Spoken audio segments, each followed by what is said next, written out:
Welcome back, everyone, to Constructive Uncoupling, the podcast devoted to amicable divorces. I'm Judith Weigel, your host and amicable divorce expert. Why? Because that's all I do, amicable divorces.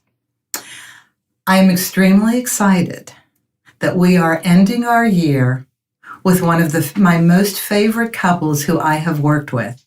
We have Nicole and Richard Wesley with us. Welcome, both of you. Thank you. And the reason why we have both of them with us is because this is going to be an exit interview. So this is a sub-series that I have. Exit interviews are people who have been divorced talking about their process, what they did well, what they wish they could have done differently, and how they approached the entire concept of transitioning out of the marriage, going into a divorce. And I don't think I've met anybody that has done it as well as you in the last few years. And so I thought it was extremely important to have you share your journey with the listeners, because I think your journey was the perfect journey. Doesn't mean it didn't have bumps along the way, but your approach is exactly what I talk about. I talk about going through the emotional divorce before you get to the legal divorce, because there are so many decisions in the legal divorce that if you're still processing emotions, will be very difficult to make, and that's when you can easily end up litigating. So I'd like to ask you some questions about background first. And the first question is, how old were you both? How many years ago did you actually meet and start becoming a couple? Ladies first. 20. I was 22. Yeah, so 22. Yeah, 45. That's probably 23 years ago. Yeah. Okay. Makes sense. And then from that point, how long was it before you married? We probably, 6 years. Was it 6? Yeah, we spent time, 5 or obviously 6. the coupling phase, right? Mm-hmm. And then we eventually moved in together. I had a place on my own, and then we moved in together with a friend, right? Yeah. And So, probably about six or some years. odd years of dating. Mm-hmm. Okay. Yeah. And so then when you made the decision to marry, were you clear about that? There were no misgivings, no inhibitions, nothing like that? You were very clear that this was the right next move? Or did either of you have a little bit of questioning at all? Because people do. Yeah. I think Richard did.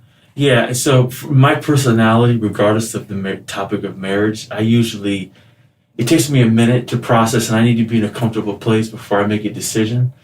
So the decision was the right one, but it just took me a little while to process and, go through I just not even risk mitigation, but I decided to think of all the scenarios. And then, once I did it, I was good, because I had to, when I bought the ring, as soon as I bought it, sort of a weight was lifted. I go, oh, okay, good.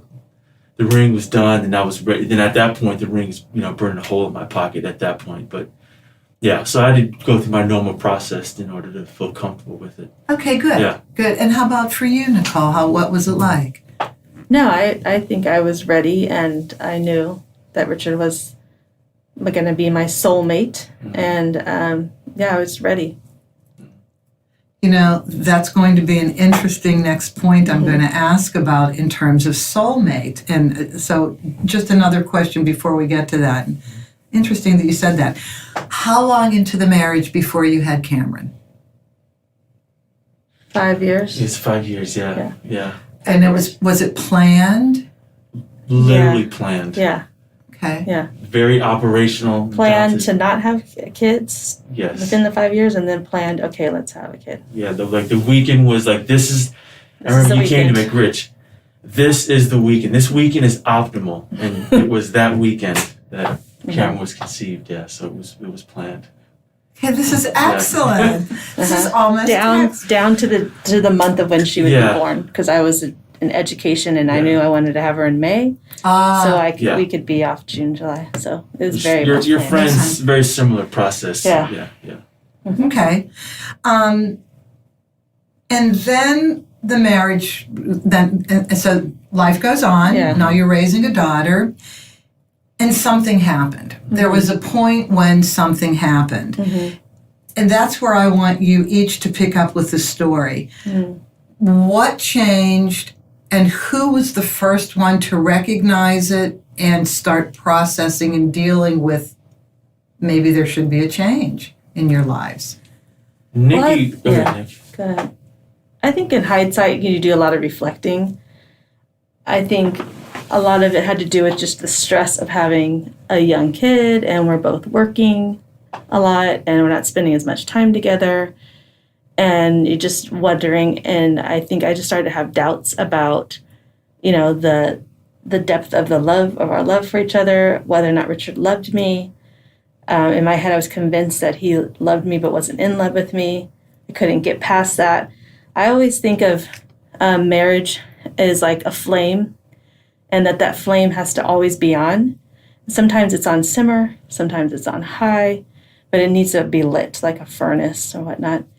And I think in my head, the flame had gone out. And no matter what I could do, I couldn't get the flame back on. And so, I just had these doubts in my head about the bond of our marriage. And it was eating up at me. And I just felt like I'm too young to feel this way.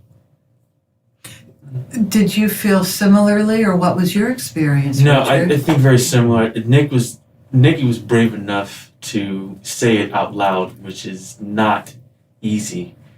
To say that, essentially, how do you feel about this marriage? You still want to be in this marriage. And I knew that we had challenges, but I wasn't brave enough, and I wasn't going to say what Nick said. So when she said it, it just obviously starts a plan, right? And that plan has led us here into this moment. But I think Nick's right. I mean, there's a moment when we just did spend a lot of time away from each other. I was doing music. I was doing that a lot, and she was studying, getting her doctorate and going back to school. And we decided to have Cameron. We had Cameron, and we worked well together as friends in a functional household, maintaining, and we, this is taken care of, this over here is taken care of. Very responsible, but we weren't responsible sort of couple. Like, let's take time for ourselves. Yeah. Let's take a trip. Yeah. And let's go be romantic in this country or in this part of the U.S. We just never took that time. Our priorities became other things. It became work, became family, became finances. We didn't prioritize romance. We didn't prioritize essentially what separates platonic relationships from romantic ones. That aspect we didn't prioritize. And to me, it felt like we were roommates. Yeah. We didn't fight. We didn't argue. Yeah. We always, we worked really well together. But, I felt like, Richard was more of a roommate than a husband. Yeah. Do you this is so normal that this happens, though, because once children come into the picture, and especially if you're working on enhancing your careers and the educational background that it takes to move forward, when do you have time left? I mean, there's only so many hours in the day. Do you think that it was possible, looking back, for you to have prioritized romance with everything else going on? And or do you think you should not have moved your careers forward as fast? Anything like that? I don't regret the career moves or the focus on, for me, I was going to school. I think those were all optimal. I think if I were to have any regrets, it would be more of not taking the time to try to work out these issues, maybe through some therapy or just some talking, or just even taking more time to see if the feelings changed or evolved. But I think there was just a lot of confusion about what I wanted or what Richard wanted, and we just didn't communicate. In my mind, we didn't communicate clear enough. Did you both find that you wanted different goals at a certain point for your lives? No, I think the goals were aligned. Yeah, it was just probably still have the same goals. Yeah, we have the same, which is part of the reason that we work well together even now and through the divorce process, because we have the same goals for ourselves. We have the same goal for our daughter, which is foundational, and I think one of the key reasons that we get along. Besides, we're just, I think, natural friends. Still maintain. We go out and hang out with some mutual friends every now and then. But yeah, so I think that's kind of one of the reasons that we're able to keep it friendly. Yeah. So, Richard, since you said that Nicole was the one who brought it up first, and that is an act of courage. That is so hard to do. It really is. Yeah. Oh, my God. Very hard. Well, hold on a minute. I'm going to pause. Nicole, what did you go through before you even brought it up? Talk about that. Well, actually, my boss pointed it out to me. He said something to the effect that, and I was really offended by it, but then it resonated with me, but he said something to the effect of, you're working so much, you're doing all these events, you're at all these events, because I was a high school principal. So he just said, you probably need to go home and spend more time with your family. And all I can say is people who are working so much usually are avoiding their home. And I was like, well, what are you talking about? You don't know, I was very defensive, but I kept thinking about it. And I just remember driving home one night thinking, I make so many tough decisions in my working world, but I can't, and I have difficult conversations. I've released teachers and disciplined teachers, but I couldn't have that same level of difficult conversation in my own personal life. And I realized that I needed to have it. And I just didn't like the way, I felt like I was just living a lie. I didn't like the way it felt. But it was scary too. Our daughter was 2.5. It was really scary. I never wanted to get divorced. My parents were divorced. I think, we had lifelong plans to be together. And I didn't necessarily at the time say I wanted to get a divorce. I just was really confused, scared, didn't know what to do, probably depressed. So I just started by having the conversation, but it was definitely sort of like an out-of-body experience. With that, did you notice prior to Nicole actually having the conversation, did you notice any difference in her behavior that looked out of character to you? No, it's a natural build. It was a build over time between her and myself, right, that we were growing apart. Yeah. But like I said earlier, I wasn't brave enough to bring it up, wasn't brave enough to say we should sit down and talk about this part of our relationship. But by the time we started to consider having that talk, Nick had already said, she had asked a question about whether I wanted to be in the relationship any longer. And then that just kind of started us down this path. But like I said, she was right to say it. She was right to ask because we were having difficulty. And, come to find out, right now we're essentially better friends than we were a couple, as a married romantic couple. So that's kind of just where we headed. But it was a slow go. Certainly, I think it has taken us from the time that she made that statement to this day. It's been, 5, 6, some odd years, 7 years? Well, that was going to be my next question. What was that journey like? So this is December of 2020. About when did that talk happen? It was like 7 years ago. It was like 13 or 2012 or 13. Yeah, something like that, yeah. Okay, so you had the talk. And you had a 2.5-year-old daughter at the time. Uh-huh. What did you do after you had the talk? There are these grief stages that people go through. How did you emotionally go through? I just wanted to see. So ultimately I moved out, but I wanted to see if I was really confused. I did want to go to therapy. Richard said he would go if it was about working on the marriage. And I was like, well, I don't know if that's going to be the outcome. I want us to go to therapy to see if that would be, but I couldn't guarantee that was going to be the outcome. I was just really confused about my feelings. And I wish I had had a crystal ball. And I thought, am I having a midlife crisis and this will just hang in there and it'll get better?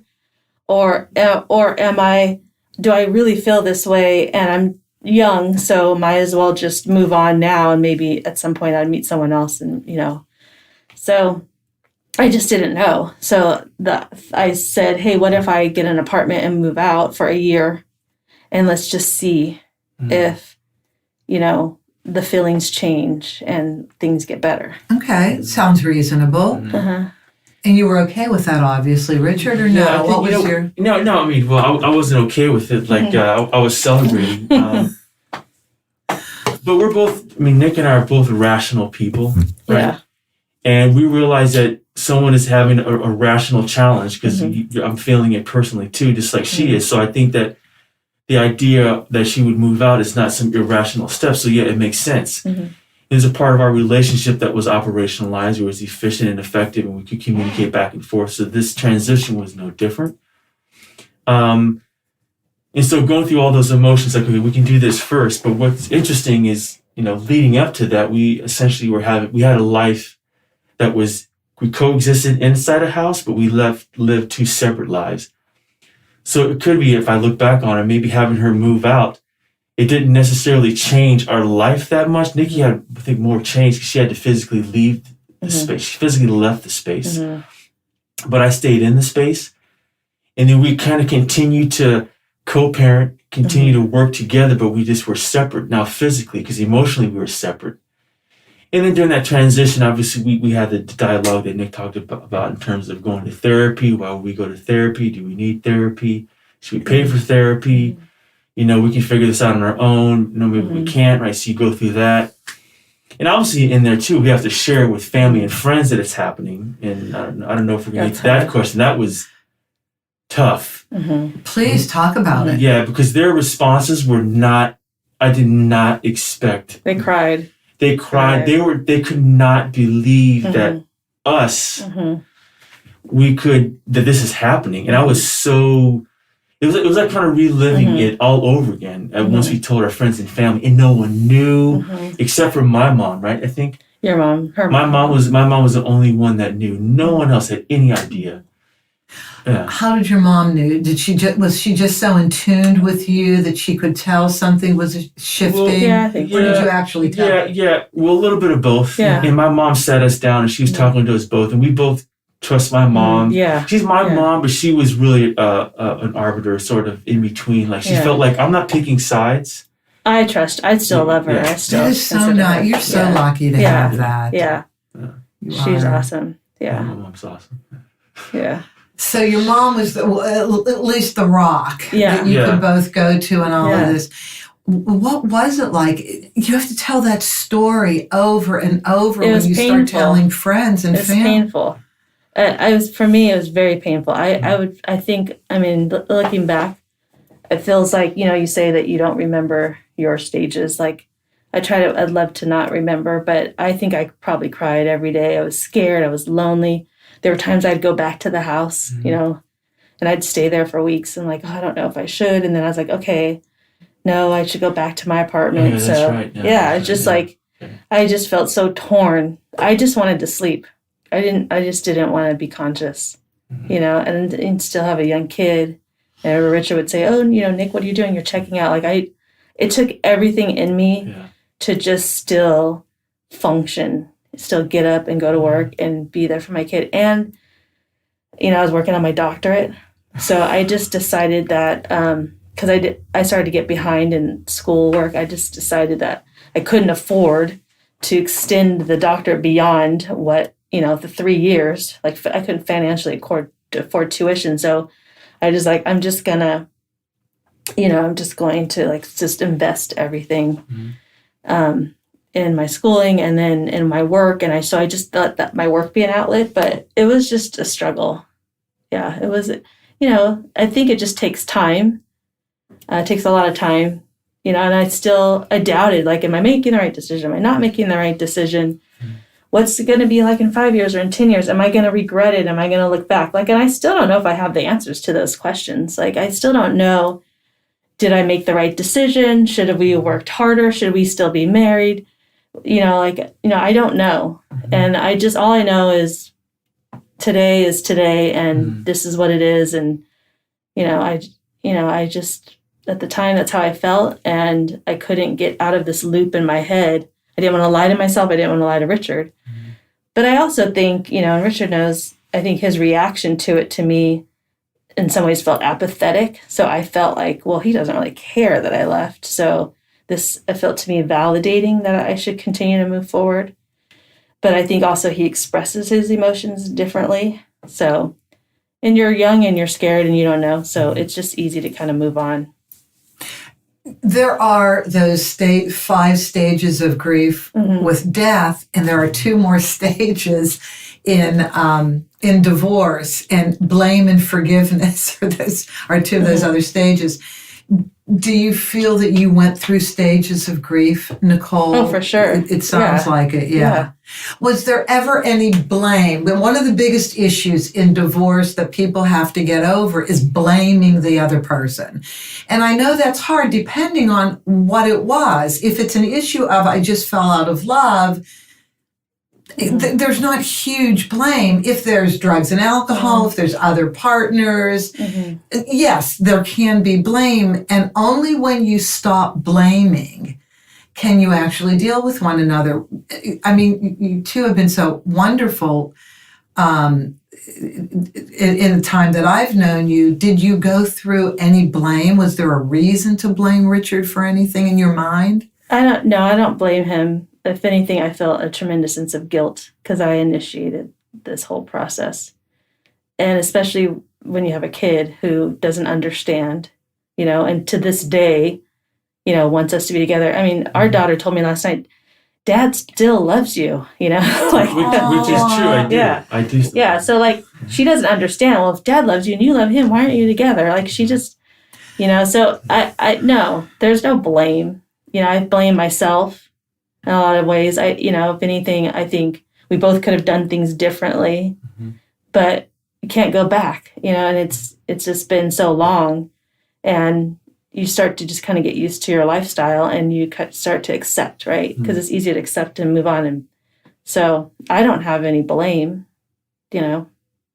And we did have some. I was going to say too on the earlier comment that we had check-ins, especially when we started to date. I was going to go into that about other partners. I think he had Richard. I would have check-ins. I didn't really get into dating. So I didn't want to shadow. So I think for me it was 3 years after we had that conversation that it took me to date. So I didn't date anyone after 3 years, and I think Nick was a little bit longer. Yeah, because we were not interested in dating. No, I didn't want to I just didn't want to cloud my confusion, create more confusion. Plus, you're just, it's like after having a baby, you're just so exhausted from it and drained. You just said something so important, Nicole. You didn't want to cloud the issue. Yeah. And that's one of the issues when people immediately bring on other partners. Okay, so you have 2 different situations. You either have a marriage is breaking up because there's a third person involved, or there are no third people. You do break up because of internal issues, and in 5 seconds, there's another partner, and that does cloud things because that other partner is going to be part of the conversation. Right. So that was so important that you said that is one of the reasons why you just did not go there. Yeah, no, because there was part of me that still wanted my marriage to work. There's a part of me that's God, we have such a great life together. There's just so many things that were so positive that would just create more confusion. How about for you? Was it the same reason you didn't date for 3 years because you were very much focused on the unfolding of the... Yeah, I think that's accurate. Emotionally, I was not in the mood to talk to anyone romantically, engage with anyone romantically at all. And I just was processing the relationship. And Nick and I, as Nick mentioned, there were times we'd still spend time together. She'd be at the house. So our lives we live separately, they're still intertwined, and to some extent they still are intertwined. So I just was not in the mood to move on. I don't know that I defined it as not trying to deliberately cloud. I think emotionally I just naturally went there, just was not interested. And friends would say, oh, you should go on a dating app and date. I go, no, I'm not interested. I don't want to talk to anyone. I don't want to see anyone. I'm just not, I don't want to do that. It just felt too broken. Yeah. So I had nothing to offer. I had nothing to really offer. So, because I hadn't moved on yet. So there's really nothing for me to offer anyone if I dated. So I just didn't do it. Dang, this is so mature. I mean, you really did the healthiest things for yourselves naturally which is really impressive. Richard, did you go through some grief stages? Did you ever blame Nicole? No. That's why in my mind, and even now, and I said before, why it was so brave of her to say that, because that takes guts. It really takes guts to have a conversation with anyone to say that this structure that we've had, I want to stop it. I wasn't thinking along those lines, and that I would actually say it, but when Nick said it was the right thing to say in the moment, because we needed to confront our relationship, and she was the one that brought it up. But I think as it relates to the grieving, I don't know that I went through and I deliberately classified, documented, and measured those stages. I definitely went through the stages of sort of grieving, which is why I checked in before I started to date to say, hey, Nick, are you sure you want to do this? Like, I'm going to start dating. Mm-hmm. And she said, no, Rich, I think it's the right decision. So I started dating. Then I check in again. Are you sure you want to do this? Because now my relationship is getting kind of serious. She's like, no, I mean. I didn't know. So I couldn't say 100%, Part of me is like, no, let's make it work. The other part of me is like, it was not fair, to just kind of, it's been so long to keep looping this. Like, there has to be a point where it's like, because I remember like talking to my mom about it, like, I need to either make a commitment to this marriage or I need to make a commitment to move on from the marriage. But can't keep going back and forth. Mm-hmm.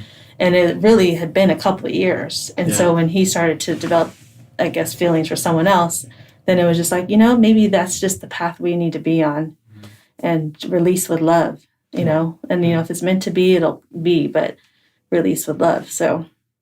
Did you go to therapy? No, we did not. No. Okay. Do you regret not going, or do you think it worked out just fine without it? Not for everybody, but for you. I do, for sure. I brought it up many times, yeah. Oh, you think we should have gone? Oh, yeah. Yeah. Do you really? Uh-huh. What do you think would have been different had you? Two things. I think either we would still be married today, or the closure of the marriage would have happened sooner and easier.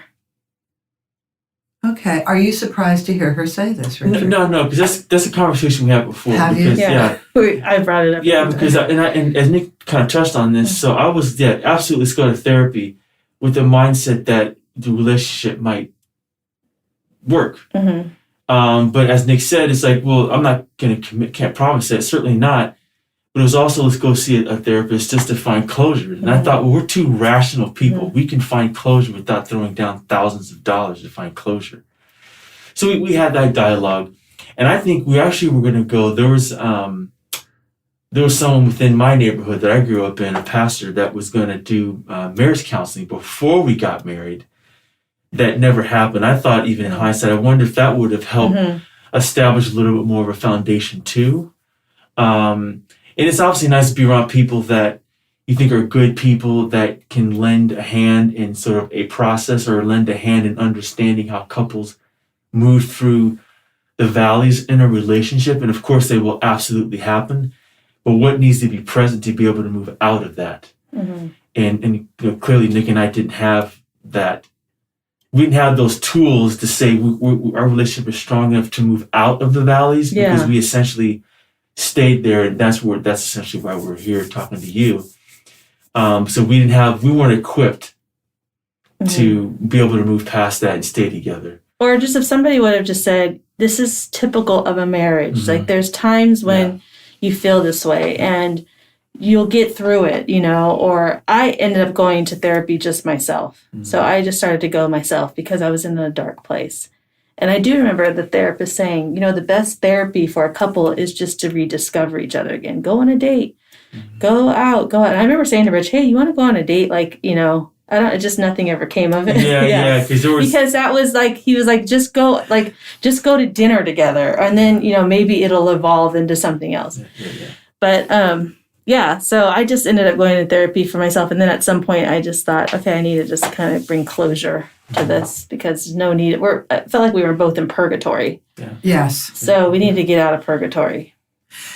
You mentioned when we first started talking for this this interview, soulmate. when you met Rich, you felt he was your soulmate. And I can completely relate to that. Did you feel that Nicole was your soulmate, Richard, or do you not relate to that concept? The concept, no. I don't. Yeah, we've talked about that. This. Yeah, I don't. The soulmate thing, I don't really believe in that concept. It's God, there's so many stages in a relationship, which is a shared experience, and there's stages in your life which is not a shared experience, and it's just so many things can go on. And since we live in a tiny space relative to the world, I mean, Nikki can move to Italy. She could go, I've never seen this guy before. Well, of course not. You've never lived here before. This is a fabulous relationship. And that could end. You can move on to the next one. Now you're in Spain. Oh my, it's a fabulous relationship. So sometimes it can be bits and pieces of a relationship that, oh wow, if everyone was like this, then that would be great. But you have to learn to work with essentially what you've chosen to work with, both the recipient and the receiver. It's just, not everyone's going to come to the table in your mind complete. There's going to be some stuff where someone's going to fall a little short, and in those short moments, if it's enough to carry the relationship. I think we may have talked about some of those concepts, I think, earlier on. Well, in regards to the soulmate concept, I think when I met my now ex-husband in front of the hot dog stand on the midway of the circus, the very first day I was hired by the Clyde Beatty Cole Brothers Circus, this is exactly when we met. He was part of the 8-piece brass band, and I was a marketing director. And I never understood what soulmate meant. I really didn't. I didn't date a huge amount when I was in college. I had tons of friends, and I always worked in large groups of people. But when I met him, and I'd like you to share what your feeling was in a second and why you called Richard your soulmate. When I met him, it was like a knowing of the soul. It's the only way I know how to describe this. I felt like I knew him. I felt that I was already connected. So bear in mind, I wasn't an avid dater, so that was a very new experience for me. And then how do you, so first of all, let me just ask, is that how you saw Richard, or how did you come to say he was your soulmate, first of all? I just had, a deep love for him, and I didn't want to be with anyone else, and just being with him every day was just very exciting for me. So even accepting the great things about him and the things that annoyed me, it's like, probably it is one what it miss is. on the annoyed part. Yeah. So, yeah. So now when it's time to have that conversation, when you're aware that things have changed and you've already identified him as your soulmate, did that make it even harder to come to the decision that maybe this isn't the right relationship forever? Oh yeah, it definitely makes it harder. And it probably is a little part of why I haven't really moved on into another serious relationship, because it's just, I was young and I kind of grew up with him. I said I met him at 22. So, I grew with him and grew up with him, and we grew together. And so, I think it just makes it hard. But at the same time, when you care about someone, you want them to be happy too. And I just didn't. There's a part of me is like, I don't know that I could provide that level of happiness, especially if I'm having like these feelings of doubt. Understood. Do you have anything to comment on that before I ask you? Okay, so now I want to ask the next question, introducing new partners. Are you seeing somebody right now, Nicole? Very casually, yes. Because I think you had mentioned it earlier. How did you were the first one that had I started a date, How did you introduce that? Are you still with that person? No. Okay. Did you introduce that first person to Nicole, or it wasn't that heavy a relationship to do that with? Yeah, I think the uniqueness of that first person, I was actually, before I met Nick, I was actually hanging out with this person 25 years ago. Isn't that funny how so that was happens? just a unique, so they had already known each other, but if we were to exclude that part of the story, obviously eventually the person met Nick again. and I forget the setting. Cameron was doing a dance lesson, and I. Dan. Okay, so she was in town, and she went to the dance lesson, and obviously Nick was there too. Mm-hmm. So that's when that introduction happened. Mm-hmm. Yeah. Was it you knew it was going to happen, the introduction? Oh, yeah. I went and I said hi and gave her a hug. We always tell each other, we give each other a heads up, like, hey, this is so-and-so, you fine with it? And he said, yeah, I'm fine with it. And yeah. Yeah. Okay, so now, how old is Cameron? 10. She's 10 years old. Okay, so definitely age of reason. Mm-hmm. How long have you been with the person you are now with, Richard? Over a year. Mm-hmm. And how did you introduce that person not only to Nicole, but to Cameron? So Cameron, I think we went to her house, and we had like a lunch, something that was pretty chaste and innocent, not a time frame that was like, oh, let's spend the whole day together, let's spend the next day together. It was just something super brief, just to give her exposure to Cameron. I knew her for a long time before she met Cameron. Just wanted to feel confident about the relationship, and I don't want Cameron to meet a lot of people. And Nick's the same way, you know. His relationships, they work and they don't work, they work and they don't work, and the ones that are short-lived don't ever need to meet my daughter ever. I'm the same way. Yeah. How did Cameron react? She was fine, but Nick touched on this a little bit too. Cameron is fine with the dating. But she's not fine with the dating. She still has in her mind a concept of family, which is more important than the people that they're dating. Like this is the first Christmas that we'll probably not spend the normal Christmas all day together. With the three of you? With the three of us. And if we even exclude the pandemic, Cameron's thinking, oh, well, the person that Dad is dating, she can come over for a little bit, but then she's got to go home because we're doing this family thing. Yeah, right. And then I said, hey, it's not always going to be like that.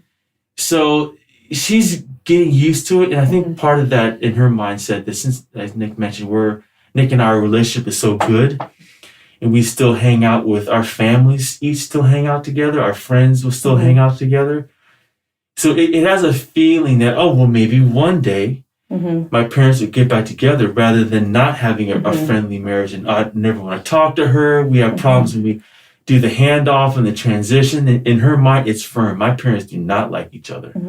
But I'll come over, give Nick a hug and stuff. So it's just, I don't know if it's confusion. I think she's aware. I think Cameron just would prefer the family time, prefer that her mom and dad are together.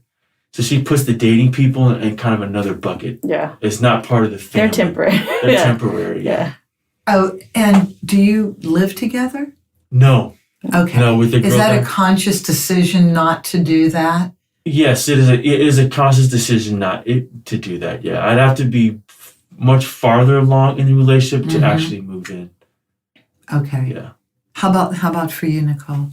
I've seen someone just very casually. I just feel like I'm at a really good place in my life where I'm enjoying my independence. And Cameron has met one other guy I've dated that I dated for a while, but that didn't work out. But I'm not interested in introducing her to this guy until I'm sure it's going to work out. And I don't even know if that's going to be the case. So, I like to take it day by day. I think that frustrates men. I think the men I meet want to like progress things faster, and I move at a snail's pace in my personal life. I'm in first gear. My professional life, I'm in fifth gear, but in my personal life, I like to function in first gear. You need a balance, right? Yeah. So yeah, I tell Cameron, I'll if I talk to him, I'll say my friend, but I just focus on Cameron. 99% of the time, it's Cam and I, and that's it. I have to say that you are a remarkable couple. You really are. You're so textbook about doing things well thought out, without animosity, and with the best interest of your daughter. I don't know that people who are in pain and sorting their emotions out while they're getting divorced, I don't know that they understand what putting their children first means, and if they're in an emotional position to do that. Can you maybe speak to that? Because you've had friends that have gotten divorced that are probably not like you or your journey, right?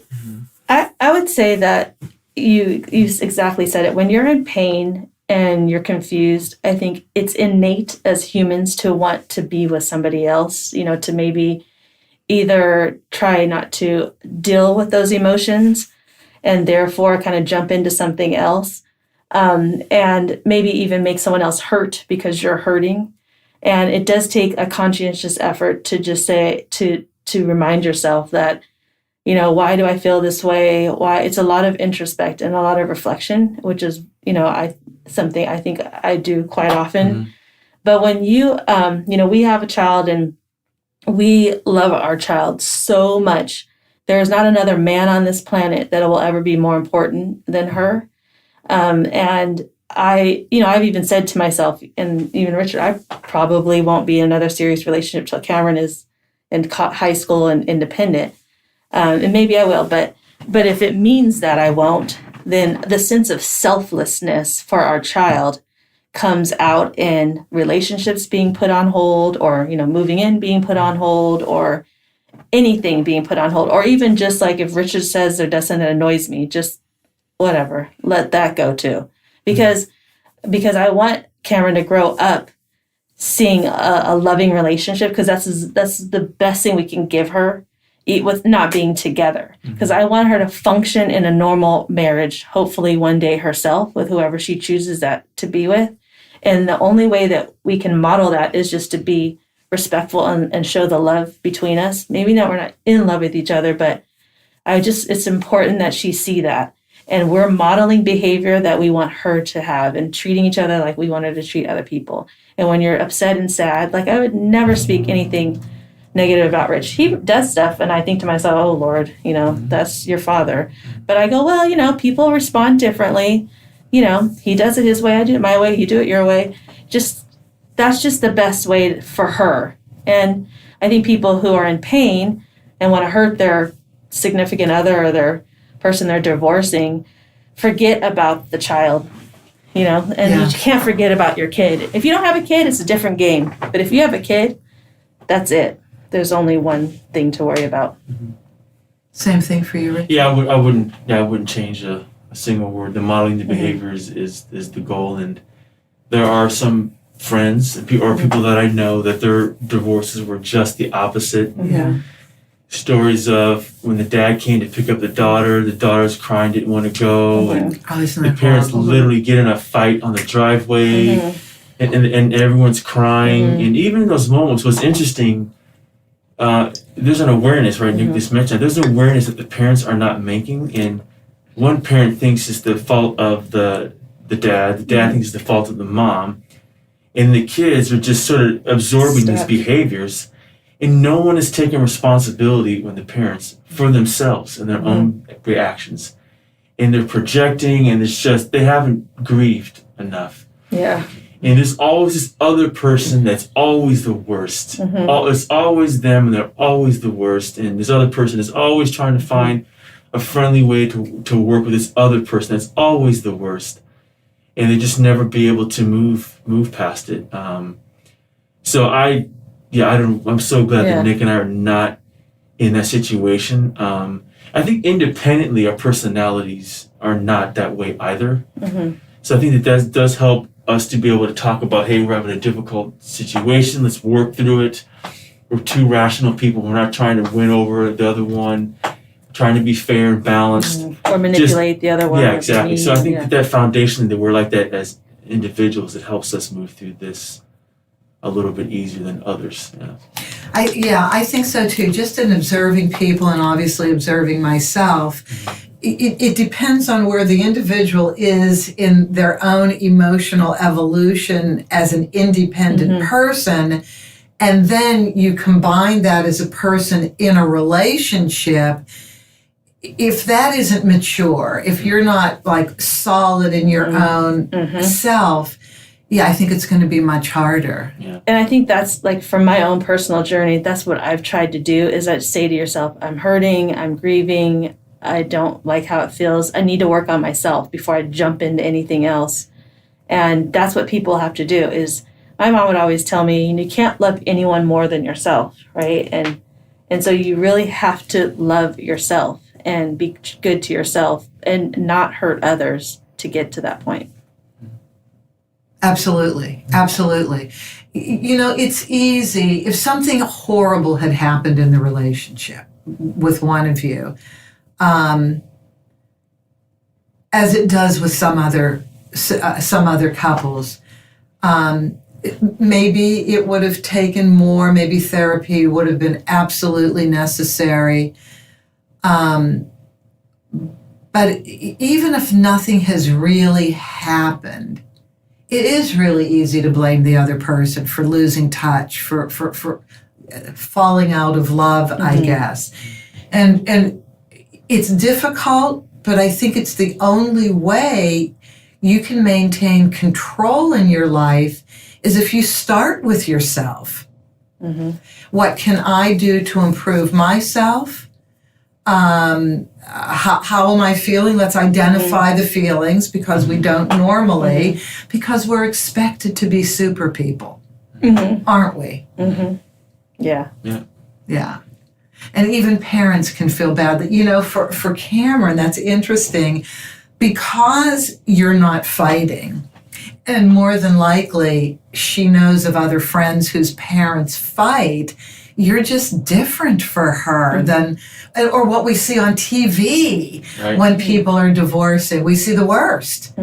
And so she's not used to that. So that is interesting with the signals. So she asked me the other day, am I going to get married again? I go, I don't know, maybe I'll meet someone and I'll fall in love and I'll get married. And she's like, oh, there's somebody out there for you, Mom. I mean, so she kind of is smart enough to kind of rationalize it. Right. But I still. I just said, but I'm not, that's not a priority for me, Cam.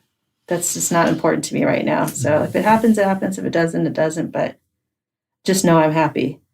So she knows. Yeah.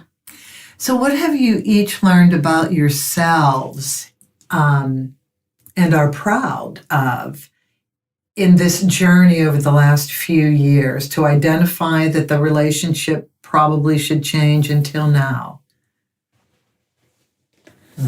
Yeah. I think I'm always a person who's like 3 steps ahead. I always liken it to playing chess.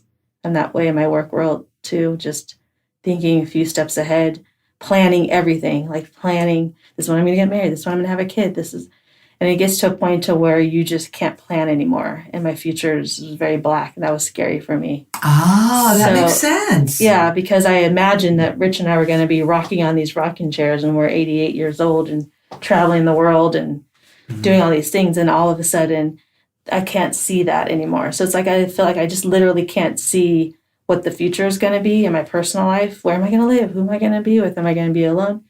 But for me, the journey has helped me learn to just be okay with being with myself and not feeling a fear. There was a point in time, I don't know if Rich knows this, but there was a point in time I was talking to one of my really good friends where I went to her house every day after work, probably for like 2 years. Like I just couldn't be alone. So I would go to her house, whether I had Cameron or not, and I would go to her house for dinner, for a glass of wine, until it was time to go to bed, and then I would go to my apartment because it just was so hard to be alone.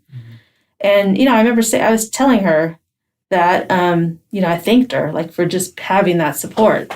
But now I love being alone. I love going on walks alone. And so I guess what I've learned is that it's okay to be alone. It's okay to just be in the present and not worry about the future. That's a great lesson to learn, because being alone is the hardest thing for so many people. Yeah. How about you? Yes. I haven't thought about that actually. Rather than saying, what have I learned? I'm thankful that Nick and I are able to get along the way that we do. Not only for us individually, but also for Cameron and to the extension our friends and our family members. But I haven't really sat down and thought about what I've learned. I was cautious, not cautious, I was very thoughtful about us getting married the first time. And now I'm cautious about getting married again and really, think about the institution of marriage. Why do I need to do that? Does it mean success? Clearly it doesn't. And when people are in love, they want to naturally see a progression in our society. One way to affirm that is to get married. That shows that another level of commitment. Doesn't mean it's going to guarantee anything, but I think I'm just more cautious, and I think sometimes my thinking can be more risk oriented and risk management, and just be okay, wait, who's around me? Who are you? Mm-hmm. What's going on? Before I let you into my emotional, physical space, you need to be vetted. Mm-hmm. I need to vet you first, and maybe I'm maybe more in that space. And sometimes I've talked to Nick about it, and she said, "Rich, let go of that stuff." Mm-hmm. And so maybe I don't know that that's something I've learned. I've just maybe changed my behavior in that way because this didn't work, so I'm not going to jump in anything else because I don't need to. But yeah, I probably have to take a couple of steps back to really think about what I've learned from this. Yeah. Yeah, absolutely. And what's interesting, just from my own experience going through divorce, I really don't like talking to people about what's going on in my personal life. I would rather process it and deal with it. So what I wasn't ready for was after the divorce was final. So I accepted it, and we were very nice to each other, worked through it. It was about a year. It was very sad. And I went to work every day. It was a demanding job. And then I walked every night. I was like Forrest Gump. I just walked every night, which was very healthy to do. Yeah. So that was great. And I thought, okay, the divorce is final. This is great. It's over. I can move on. No, it's not. No, it's not. Once the divorce is final, I sign off on the paperwork. All of that job has just been completed. That was a job. Even though it's not the most complicated thing to do paperwork-wise, as you know, you've just been through it, it's still something you have to pay attention to and tend to until it's over. Now that's done. There are no more decisions to make about that. You have to now resolve that. And I wasn't ready for it. All of a sudden, okay, that's over. I go to work every day, and I was in entertainment, so I was around happy events and happy people. I went home. It was about 3 months. I just sat on my sofa quietly. I didn't put TV on, and I'm a TV junkie. I just sat quietly, and I think about 3 months, all of a sudden this cloud was lifted. And so I just quietly processed. And so I say to people, I'm sharing with you now, that you may still go through another stage because all of the work you had to do is now set aside. And now you have to go on with the business of living. And I wonder if, and along those lines, about next stages, I wonder if one of us did get remarried. If that would be like, oh, they got remarried, or it's like, yeah, whatever, I don't really care. They got remarried. Yeah. Because I think a part of that, us inching in that sort of respect and understanding that could happen is dating someone seriously. So me meeting someone that Nick is dating or Nick meeting someone that I'm dating. Because that for us means, okay, this is not some casual thing. This is a little bit more serious. Cameron has met this person. And since, I know I've gone through that process because I've been asked in relationships, oh, how are you going to react if Nikki starts dating someone seriously and then you introduce this person? I go, I'm fine with that. That's what's supposed to happen. Like, are you sure? I go, yeah, I'm sure. Because we talked about it enough. So I figured out on my own how that's going to make me feel. Rather than being jealous, I can't believe you're with this guy, and have some old arguments resurface for some reason. But and I feel like we have some agreements just because, like, my parents are divorced, and not to get into that, but like, my stepdad wasn't probably the nicest to my dad, but I think that it's just important that whoever Richard's with or whoever I'm with is accepting of the fact that we do have a friendship, which we talk about has been an issue in some other relationships. Has it? Oh, yeah. The last guy I was with is like, that's just weird. I'm like, no, actually, you're weird for thinking it's weird. But yeah, and that, like, I can't, the perfect relationship for me is to be with a man who is so confident in himself that he doesn't have to worry about my friendship with Richard, can be amicable with him as well. And obviously is going to treat my daughter amazingly. So those are important things. And, I think that's probably some of the chinks in the chain in terms of me finding the right guy is, just them buying into that. And that's just really important to me because I'm not going to be shut off from my child's father. So, we don't, well, it would be nice to be able to hang out all together. I've seen that happen. That to me is like the gold standard. But, at least have to be respectful and amicable. Yeah. Mm-hmm. Well said. Yeah. You too, I guess. How would you? Yeah. My relationship with Nick has been, with others, it has been a challenge for others. Because it's typically, that's just so weird. That you're so nice to one another. Isn't that something, that being nice and I'm is sure so they weird? think that I'm like, trying to get him back, make him jealous by having somebody else. I try my hardest to be really open when I meet the girlfriend, just like, hi, very open and respectful of their space, and I'm not going to get in the way. Yeah. It is unusual that you are this friendly and nice with one another. It's unusually wonderful. I mean, I love it being in the position I'm in to see this. It's an evolution. Like for me personally, I really just feel like life is not expected in terms of who knows when we go, right? And it just, my intent every morning is just to make it the best and the most positive and just push all the negativity away. And that has to do with a lot of how you think and how you react. And it's just evolving and growing. I wasn't always that way. I mean, Richard was married to me. Was not always that way.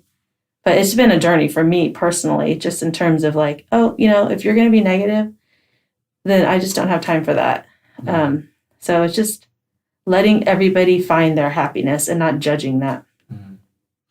This kind of touches on the last question I wanted to ask both of you, and that would be words of advice to people listening who are embarking on their evolution out of the marriage. Words of advice? I mean, one thing is, I guess, the way you phrase the question, out of the marriage. I guess part of it is that as a couple, they figure out what they need to do to affirm that is the right decision that they should be making before they actually get to the point where they actually say, okay, we're done, we've gone down that, now let's actually get a divorce. After that, the advice, I think, is something that Nick said, and I agree with it, is through this process, if they have kids, our kids are the most important part. Them staying positive about themselves, them being positive about relationships, and then being positive about the mother and the father.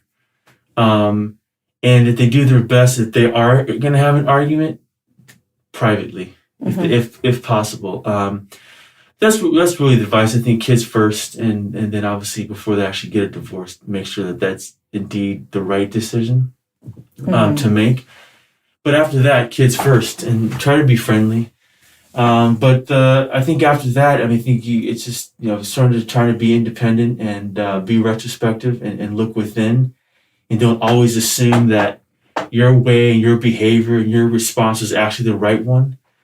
And certainly, if you find yourself referring to other people as the force of wrong and ill will, you probably need to look in the mirror, because you definitely contributed to it in some way, shape, or form. Yeah, it's not completely isolated to just one person.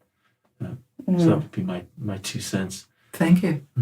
Yeah, I have people, mostly colleagues, that come to me who are considering divorce or complaining about their spouse. And the first thing I say is, make that shit work.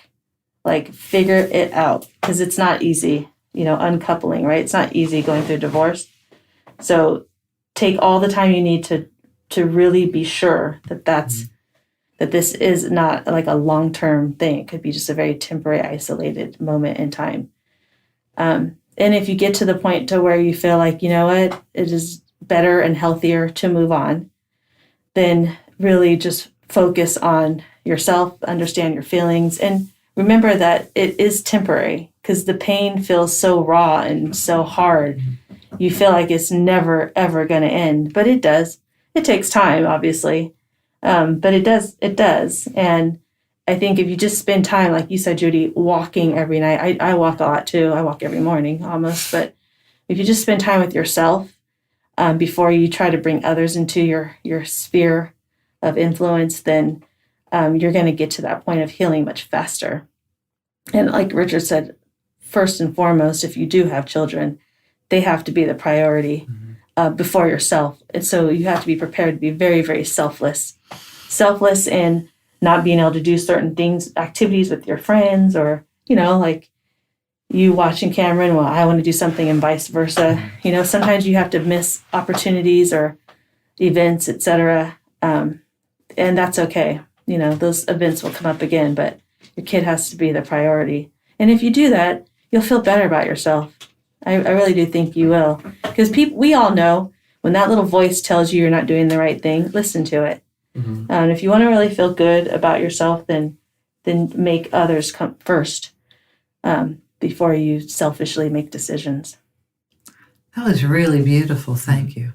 Thank you. And thank both of you for being here. Mm-hmm. I've not had a couple do the exit interview before. You are the very first couple. I've had several of these interviews, but just with one person. Oh, okay. And so for me, I just love listening to both of you talk. Mm-hmm. And I've learned so much, and I'm sure every one of the listeners has learned too, because you are a result of your own intentions. Mm-hmm. Sitting here today, you are the result of your own intentions. Mm-hmm. And your intentions were to be good to one another and to make this the best for your child. Mm-hmm. Yes.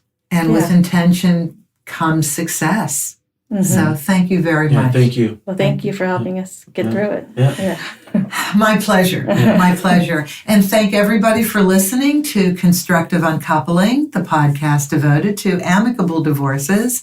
I'm Judy Weigel. You can reach me with any questions, comments, or ideas for shows through my email, Judith at amicabledivvorceexpert.com. I just changed my email for the show. Yeah. Judith at amicabledivvorceexpert.com. I look forward to having you in our next episode. Take care, everybody.